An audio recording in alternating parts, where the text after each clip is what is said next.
এতটা আনন্দে আর সুখে থাকার পরও রিয়ার তার চাচা চাচিমার কথা খুবই মনে পড়ছিল। এইসব কথা সে জলপরীর সাথে বলার পর জলপরী তাকে চাচা চাচিমার কাছে যাওয়ার অনুমতি দিয়ে দেয়। জলপরী তখন রিয়াকে বলে, আচ্ছা ঠিক আছে রিয়া, তুমি কোনো চিন্তা করো না, আমি তো আছি। তোমার মন যা চাইবে তুমি তাই করবে, তাতে আমার কোনো নিষেধ নেই।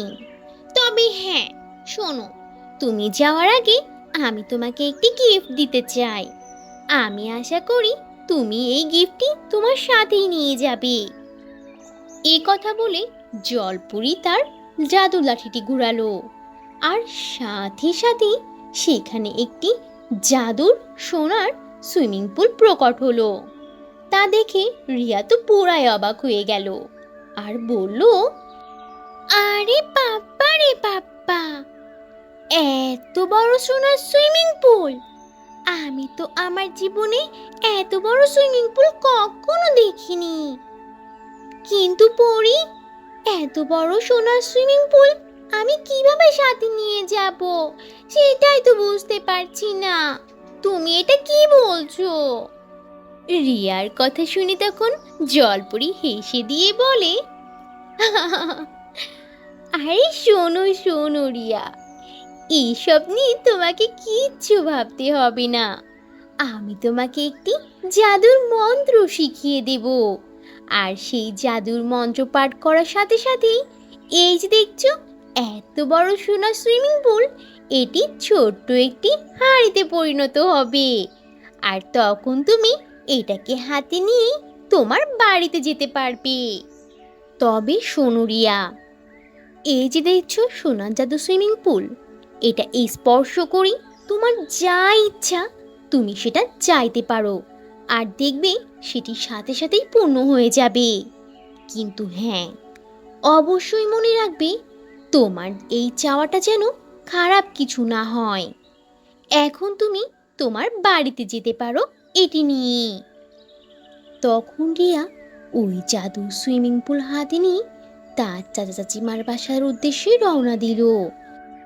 এরপর থেকে রিয়া যখনই কোনো বিপদে পড়তো বা কোনো কিছু দরকার হতো, সে এই জাদুর সোনা সুইমিং পুলের সাহায্য নিত।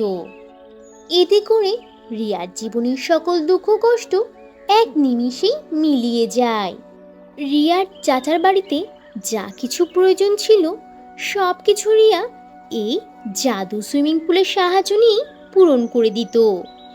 এজন্য তার চাচা চাচিমা, তার ভাই বোনেরাও তাকে ভীষণ ভালোবাসতো এরপর থেকে। আর সব শেষে রিয়া তার চাচা চাচিমার সাথে আর তার ভাই বোনদের সাথে খুশিতে আনন্দে তার জীবন পার করতে থাকে। আর এভাবেই শেষ হয় সেই দুঃখী অসহায় অভাগা রিয়ার গল্প। গল্পটি তোমাদের কেমন লাগলো সেটি অবশ্যই কমেন্ট করে জানাবে। আর এতক্ষণ সাথে থাকার জন্য অনেক অনেক ধন্যবাদ। তো বন্ধুরা, এই ছিল আজকের গল্প। গল্পটি থেকে কী শিক্ষা পেলে তা অবশ্যই কমেন্ট করে জানাবে। আর ভালো লেগে থাকলে একটা লাইক করে দেবে। আর এখনো যদি চ্যানেলটি সাবস্ক্রাইব না করে থাকো তাহলে এখনই লাল রঙের বাটনটি চেপে চ্যানেলটিকে সাবস্ক্রাইব করে দাও, আর অল দি নোটিফিকেশন প্রেস করে রাখো। তাহলে বন্ধুরা, আজ এখানেই শেষ করছি। আবার দেখা হবে নতুন কোনো ভিডিওতে, নতুন কোনো গল্প নিয়ে। সে পর্যন্ত তোমরা সবাই ভালো থাকবে আর নিজেদের প্রতি খেয়াল রাখবে। আল্লাহ হাফিজ।